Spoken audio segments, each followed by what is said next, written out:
Financial sector में खास तौर से अभी का जो ताज़ा इवेंट है, न्यूज़ इवेंट है कि श्रीराम फाइनेंस में विदेश की कंपनी ने यहाँ हिस्सेदारी ली है, पैसा डाला है, जो अब तक का कहा जा रहा है सबसे बड़ा विदेशी निवेश के तौर पर है। कंपनी का अपनी डील है, वो अलग कहानी है, कंपनी के ऊपर हम लोग नहीं जाएंगे, लेकिन उसके जरिए पूरे एनबीएफसी सेक्टर, पूरे फाइनेंशियल सेक्टर को लेकर लोगों के मन में कौतूहल सा बन गया है कि इससे क्या ट्रिगर बाकी कंपनियों के लिए भी है, पूरे सेक्टर के लिए माना जाए इसको?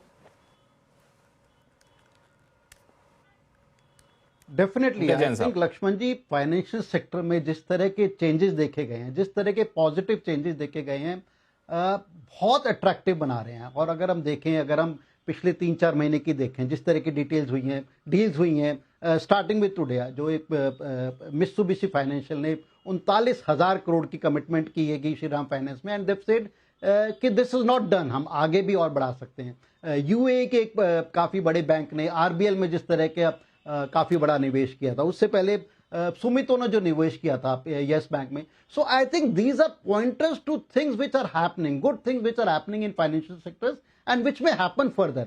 फाइनेंशियल सेक्टर में अगर हम देखें, पिछले 1-1.5 साल में काफी apart from our economy being robust, ठीक है, हमारी जीडीपी ग्रोथ अच्छी आ रही है, उसके अलावा जिस तरह से रेगुलेटरी चेंजेस हुए हैं, जिस तरह से डिजिटल एम्ब्रेसमेंट हुई है, जिस तरह से गवर्नमेंट का एक पॉजिटिव रवैया रहा है टुवर्ड्स एक जो एफडीआई, डायरेक्ट एफडीआई इन्वेस्टमेंट, जिस तरह से और रूल्स रेगुलेशन चेंज हुई है, तो काफी प्रोएक्टिव हो गया है। क्रेडिट डिमांड में हम देख रहे हैं कि काफी एक अट्रैक्टिवनेस आ रही है, काफी क्रेडिट डिमांड हैगी। एंड उसके अलावा अगर हम देखें कि जिस तरह का इन्वायरमेंट बन गया था बैंक में, जो कि आज से 4-5 साल पहले हम देख रहे थे काफी एनपीएस थे and there were many concerns, what this government has done, I think what environment has done in last 3-4 years, I think on a very positive side, काफी क्लीन अप हो गई है बैलेंस शीट, बैंक्स की balance sheet काफी clean up हो गई है, NPS काफी कंट्रोल में आ गए हैं। सो ओवरऑल फाइनेंशियल सेक्टर काफी अट्रैक्टिव हो गया और वैल्यूएशंस अभी भी काफी अट्रैक्टिव होंगे। So I think that is one reason. और जिस तरह की ग्रोथ देखने को मिल रही है, जिस तरह की फ्यूचरिस्टिक ग्रोथ देखने को मिल रही है, I think this is what is happening and this is what is bringing committed investment into this sector. तो मेरे को लगता है ये सेक्टर, खासतौर से एनबीएफसी सेक्टर, क्योंकि वहां पर रूल्स रेगुलेशन ज्यादा आई वुड से अट्रैक्टिव हैंगे। बैंक्स में डायरेक्ट इन्वेस्टमेंट में अभी भी रूल्स इतने अट्रैक्टिव नहीं है। There are concern with promoter stake को लेके कितना बढ़ाया जा सकता है।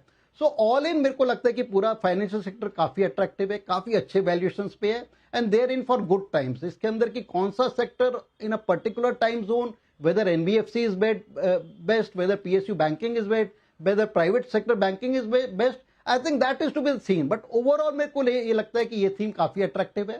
This is what we have been guiding our clients also and we feel this is one theme जो काफी अट्रैक्टिव है, काफी सेफ है और काफी मेरे को लगता है कि आउट परफॉर्मिंग रिटर्न्स दे सकता है वर्ष 2026 में। गौरांग शाह साहब, बैंकिंग, एनबीएफसी बैंकिंग तो पीएसयू बैंकिंग की प्राइवेट सेक्टर बैंकिंग? देखिए, पक्षपात करना तो मैंने कभी सीखा नहीं है और मैं ये मान के चलता हूं कि पूरे वित्तीय ब्रह्मांड में अगर आप और मैं यहां तक कहूंगा, निवेशकों के प्रति भी पक्षपात मत करिए। नहीं नहीं, कभी नहीं। वो तो फिर मैं तो फिर यहां पर बैठ ही नहीं पाऊंगा अगर वैसा किया तो लेकिन इतना बिल्कुल मैं हर बार यही कहता हूं लक्ष्मण जी, कई बार मैंने हमारे चैनल सीएनबीसी आवाज और सहयोगी चैनल सीएनबीसी बाजार और टीवी 18 पे कहा है कि अगर आप शेयर बाजार में निवेश करते हैं और आपका एक पोर्टफोलियो है, तो उस पोर्टफोलियो का एक महत्वपूर्ण अंग वित्तीय क्षेत्र होना चाहिए। वहां पर फिर निर्भर करता है कि आपके पास आपकी उम्र, आपको मुनाफा कितना कमाना है, आपके पास निवेश की समय कितनी है, वगैरह वगैरह। लेकिन एक हिस्सा वित्तीय क्षेत्र होना चाहिए जहां पर सरकारी बैंक, चुनिंदा मजबूत निजी क्षेत्र की बैंक और चुनिंदा मजबूत एनबीएफसी, ये तीनों का मिश्रण अगर आप रखते हैं तो मेरे ख्याल से एक कारगर पोर्टफोलियो आपका बन सकता है। और उस परिस्थिति में शायद वित्तीय क्षेत्र का योगदान जो है वो थोड़ा बहुत ऊपर की तरफ आने की पूरी संभावना। मैं क्यों बताता हूं आपको। इस वर्ष हमने 1.25 बेसिस पॉइंट की कटौती आरबीआई की तरफ से देखी मेरे ख्याल से। अब हमारा अनुमान है कि नए वित्तीय वर्ष में 1 अप्रैल 2026 में के बाद या उसके आसपास आपको ब्याज दरों में कटौती आती हुई दिखेगी। निर्भर करेगा महंगाई दर, विकास दर, परिस्थितियां क्या है, वगैरह वगैरह। ऋण की मांग जो है वो निरंतर बढ़ रही है, जिसके कारण लोन बुक ग्रोथ आप देख रहे हैं। लगातार कोशिश करने के कारण जो ग्रॉस और नेट एनपीए का स्तर था वो धीरे धीरे करके नीचे आ रहा है और प्रोविजनिंग्स फिर से वापस से लौट करके बैलेंस शीट पर आ रही है। और अनुमान है कि अगर भारत का विकास और सरकार की विचारधारा जो है जिस तरफ हम जा रहे हैं, तो बिना वित्तीय सहायता के आप वहां तक पहुंच नहीं पाएंगे, चाहे वो फिर नेक्स्ट ट्रिलियन डॉलर इकोनॉमी हो, चाहे फिर वो भारत को एक सबसे बड़ा उत्पादन क्षमता वाला देश बनाने का प्रयास हो। और वास्तविकता ये भी है कि ये जो डील आज हम बात कर रहे हैं श्रीराम फाइनेंस की, ये मेरे ख्याल से जो मैं अभी पढ़ रहा था कुछ समय पहले, सबसे बड़ी डील है मूल्यांकन के रूप में। और ये मेरे ख्याल से आखिरी नहीं होगी, इसके आने वाले भविष्य में शायद और भी डील आपको होती हुई नजर आएगी, और पिछले कुछ इतिहास में डील्स हो चुकी है। तो मैं ये कहूंगा कि आपको तीनों का मिश्रण रखना चाहिए, सरकारी बैंक, निजी क्षेत्र की बैंक और मजबूत एनबीएफसी। तीनों क्षेत्र का मिश्रण यहाँ पे रखना चाहिए। इंटरेस्टिंग है ये सेक्टर, इस पे काफ़ी लोगों का उत्साह रहता है यहाँ पे। अभिषेक अग्रवाल साहब, आप इस सेक्टर को कैसे देख रहे होते हैं, और ख़ास तौर से इस डील के बाद तो अब लोग ये मान के चल रहे हैं कि कुछ न कुछ इस सेक्टर में है दम, तभी तो बाहर की कंपनी यहाँ पैसा लेकर के आ रही हैं। जी लक्ष्मण जी, मेरा जो व्यू है वो भी पॉजिटिव है। हालांकि इस डील को लेके थोड़े दो तरह के थॉट्स है, इसको मैं थोड़ा समझाता हूँ कि अगर हम ये देखें कि आज यूएई, जापान, इस तरह के जो नेशन जहाँ पे हमारे संबंध बहुत स्ट्रांग है, वहां से आप देख रहे हो कि लार्जली इन्वेस्टमेंट आ रहा है। आपको ये चाइनीज या यूएस कंपनीज नहीं आ रही है, क्योंकि जियोपॉलिटिकल सिचुएशन भी मैटर करता है। बट पॉइंट बीइंग दैट ये जो क्वांटम है, जिस क्वांटम में पैसे आ रहे हैं, देखिए क्वांटम भी मैटर करता है। ऐसे तो डीले हमारे यहाँ पे बहुत होती है, बट इतने बड़े क्वांटम की वाली डीले नहीं होती है। So that is the first thing which is positive. That means कि साइडलाइन में पैसे और पड़े हुए हैं, और ये जो रूपी डेप्रिशिएट हुआ है, ये एक बहुत अच्छा एंट्री पॉइंट भी हो सकता है जो बाहर में लोग बैठे हुए जिनको इन्वेस्ट करना है इंडिया में। तो मुझे लग रहा है ये ट्रेंड कंटिन्यू होगा, और आप और भी इस तरह के आगे आने वाले समय में डीले देखेंगे। तो ये तो एक पॉजिटिव बात है। इसका मतलब इनके पास एक राइट तरह का कैपिटल हो गया, और उस कैपिटल के बेसिस पे हम देख रहे हैं कि इंडिया में पेनिट्रेशन जो है वो एक लंबे समय तक हम देख सकते हैं कि प्रिडिक्टेबल है।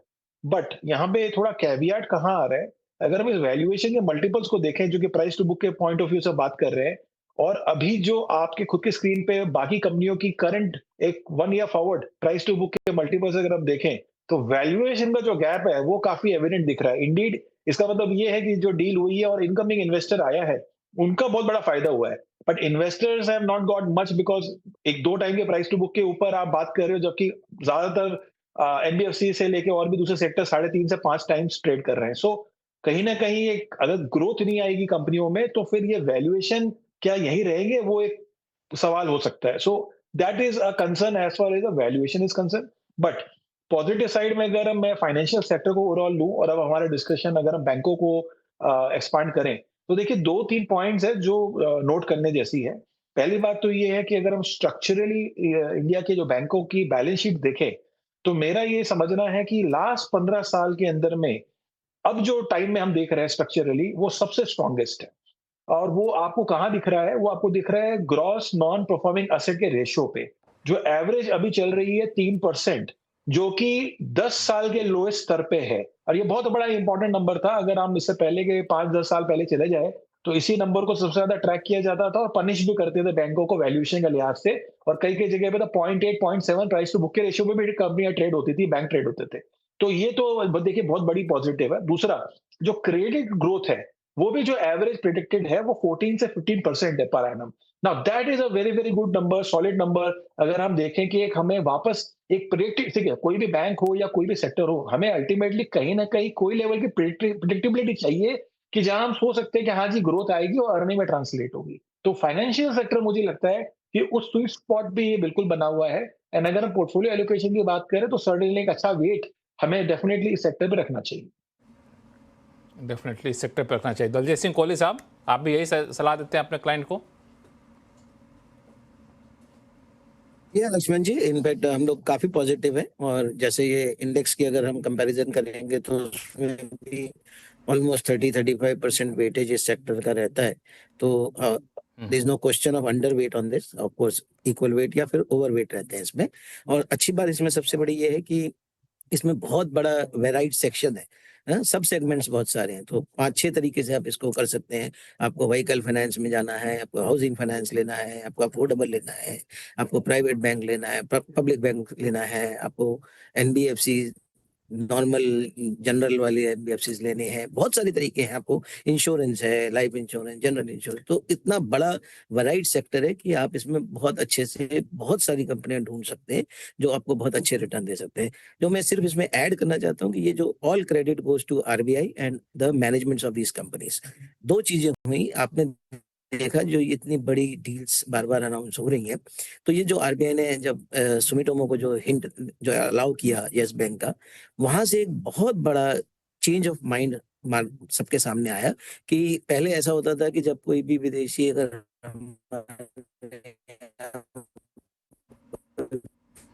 फाइनेंस कंपनी लेना चाहता था या इन्वेस्ट करना चाहता था तो बहुत ही वो अभी जब इन्होंने इस तरीके की डील को अलाउ किया, उससे जितने भी साइड लाइन्स पे बैठे थे उनको भी ये एनकरेजमेंट मिला कि भाई अब ऑल दीज डील्स, तो ये एक बहुत बड़ा बदलाव है। और उसके बाद जो मैनेजमेंट्स की हम बात करें तो पिछले जब ये जो 1.25% जो गौरांग ने बात की कि रेट कट हुआ, तो हमेशा हम पहले पिछली साइकिल्स में देखते थे कि जब भी रेट कट होता था ना तो बैंक्स काफी मतलब उसको अंडरस्टैंड नहीं कर पाते थे और उनके नंबर्स में सडनली निम्स में बहुत चेंज दिखता था, सडनली उनकी एसेट क्वालिटी खराब होने लगती थी, बहुत कुछ उसमें मतलब वो प्रॉपरली मैनेज नहीं कर पा रहे थे। लेकिन अभी पिछले 3-6 महीने से हम देख रहे हैं कि क्वार्टरली नंबर्स जो हैं वो काफी आपके ऑडियो में कोई दिक्कत है यहाँ पे दलजीत सिंह साहब के नेटवर्क में कोई इशू आ रहा है, हम लोग फिर से कनेक्ट करने की कोशिश करेंगे। पंकज जैन साहब फाइनेंशियल सेक्टर की बात जब कर रहे हैं तो मुझे चूंकि डायरेक्टली तो नहीं लेकिन इनडायरेक्टली इंश्योरेंस सेक्टर भी एक बड़ा सेगमेंट है और इंश्योरेंस सेक्टर में जिस तरीके का हमने देखा सरकार की तरफ से बड़ा कदम उठाया गया, insurance amendment bill parliament session आज ही खत्म हुआ, उसमें पारित भी किया गया, एफडीआई की लिमिट बढ़ा दी गई 74% से 100%, तो ये इंश्योरेंस सेक्टर पे आप लोगों का नजरिया बदला है? देखो लक्ष्मण जी, आई थिंक इंश्योरेंस सेक्टर ऐसा है जिसको हम एक अच्छी पैनी नज़र से देख रहे हैं, बट इस चीज़ को भी हमें मद्देनजर रखना है कि कौन से ऐसे सेक्टर्स हैं टॉप के 5-6 कि जहां पर एक रिटर्न ऑन इन्वेस्टमेंट ज़्यादा बन पाता है। इंश्योरेंस सेक्टर आई थिंक इसमें कोई रॉकेट साइंस नहीं है। I think it has been a bit of a laggard. अगर हम पिछले 1, 2, 3, 5 साल की भी बात करें, this is not one sector which has delivered attractive returns to the investors. तो हमारे को तो उस चीज़ का काफ़ी ध्यान रखना पड़ता है, ठीक है, पर जिस तरह से अब गवर्नमेंट ओपन अप कर रही है और रेगुलेशंस रिलैक्स कर रही है, I think this is on our radar, but actively on जैसे मैं अभी कह रहा था कि on allocation in our portfolio, I think काफ़ी छोटा इसके अंदर परसेंटेज रहेगा। So this is not one of our top bets as of today on the investment bank kind of basis, but attractive bets है, it's on our radar. Let's see कब इसके अंदर एक अच्छी पॉजिटिव मोमेंटम एक्टिविटी आती है, कहाँ पर फंड एक्शन ज़्यादा होने लगता है। But as of today I think I would repeat myself, we are still more bent on NBFC, on a good PSU, on a good private sector bank rather than insurance sector. हालांकि जो NBFC या फिर कई MFI भी हैं, वहाँ पे जब हम लोग बात करते हैं तो मैं पढ़ रहा था, इनका एक बयान आया था जो सेबी के पूर्व चेयरमैन हैं सिन्हा साहब, UK सिन्हा साहब, उनका बयान पढ़ रहा था कि ये लोग उस सेगमेंट को लोन दे रहे हैं जहाँ पे बैंक लोन नहीं देते हैं, यानी वहाँ पर रिस्क काफ़ी ज़्यादा होता है। तो ये एक तरह से कॉशन दे रहे थे, तो ये कॉशन को आप लोग फैक्टर इन करके चलते हैं जैन साहब? नहीं, definitely I think there are reason जो ये सेक्टर नहीं चल पा रहा है। आई थिंक जिस तरह के शायद अभी भी गवर्नमेंट रेगुलेशंस है, जिस तरह के हम देख रहे हैं कि इनकी बॉटम लाइन है, रिटर्न ऑफ इन्वेस्टमेंट है कि वो मेरे को लगता है कि अभी भी मार्केट को बहुत ज़्यादा एक पॉजिटिविटी नहीं दिखा पा रही है। इसके अलावा अगर हम देखें, अगर there are other attractive sectors, you know, जैसे वेल्थ मैनेजमेंट सेक्टर, आज ही हमने देखा कि ICICI प्रू म्यूचुअल फंड जिस अट्रैक्टिव के साथ लिस्ट हुआ, 15-20% ऊपर लिस्ट हुआ, and it was standing tall over there. I think this is one sector, wealth management sector हुआ या कैपिटल मार्केट रिलेटेड सेक्टर हुआ, जिस तरह की एक्टिविटी हम देख रहे हैं, आई थिंक ये एक ऐसा सेक्टर है कि जो मेरे को लगता है कि आने वाले वक्त में, आने वाले 1-2 साल में बहुत अच्छे रिटर्न्स क्रिएट कर सकता है। You will have to be careful, ठीक है, आप गलत स्टॉक्स में या गलत कंपनियों में ना फंस जाए, बट ओवरऑल आई थिंक ऐसे सेक्टर में जहां पे एपेटाइट काफी ज्यादा है और इसके फैलने की गुंजाइश काफी ज्यादा है, इस वजह से इस सेक्टर में आप सही कह रहे हैं कि इसमें एक उम्मीद रखी जा सकती है।